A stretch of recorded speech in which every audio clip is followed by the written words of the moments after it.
Replication isn't just a checkbox on the database spec sheet. It's a design dialect that leaks into every corner of a system, from Postgres followers quietly tailing a WAL to a Kafka pipe shoving product updates into Elasticsearch. Pull vs push, leader vs leaderless, get these moves wrong and you spend your nights chasing phantom consistency bugs. Nail them and your infra hums while you sleep.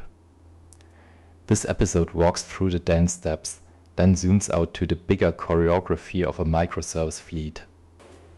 Single leader, many shadows. Picture a rock concert, one singer, a sea of backup vocalists. Postgres, MySQL, Dynamo, they all start here. The leader belts out rights, the followers lip-sync as fast as they can. But here's the plot twist. The followers aren't waiting for a DM, they're texting the leader first. Hey, I'm at byte offset 987654. Got anything new? That pull loop feels old school, almost chatty, yet it solves a nasty symmetry problem. If the leader faceplants, a follower can step up already knowing exactly where it left off. In practice, that offset lives in a replication log, separate from the WAL, because today's leader might be tomorrow's follower. Everything's negotiable, except the ordering guarantee. Writes hit the leader first, then flow downstream. That predictability saves your metrics dashboard from turning into abstract art. Two leaders, one ego clash. Split brain isn't just medical jargon. It's Tuesday morning in a multi-leader cluster that didn't get its conflict resolution story straight. You give each region its own captain, so writes stay local and latency stays polite.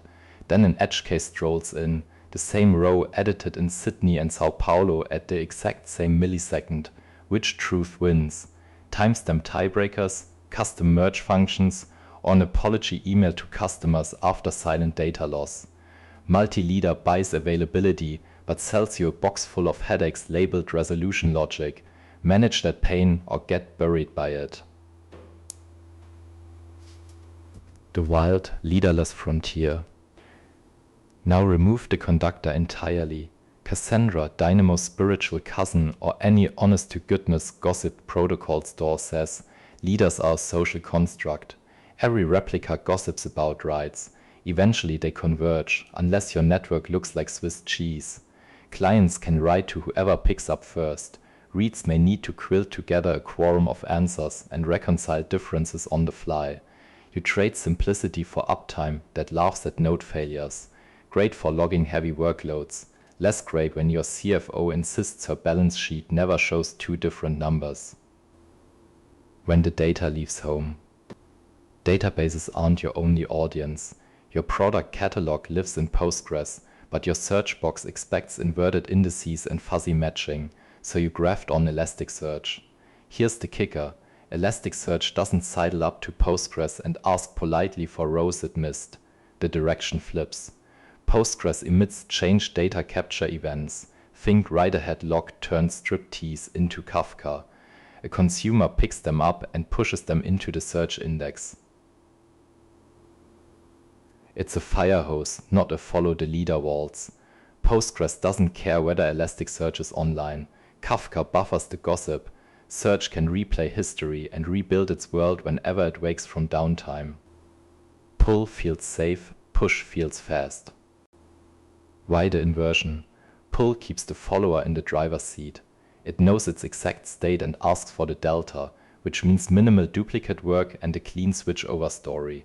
Push is the bully on the playground. Here's new data, take it or drop it.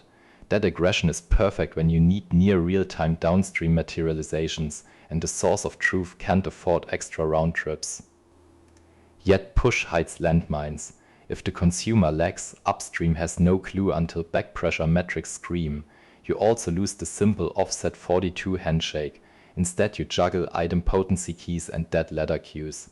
Meanwhile pull pays with extra chatty traffic and slower catch-up after failover, but rewards you with deterministic recovery.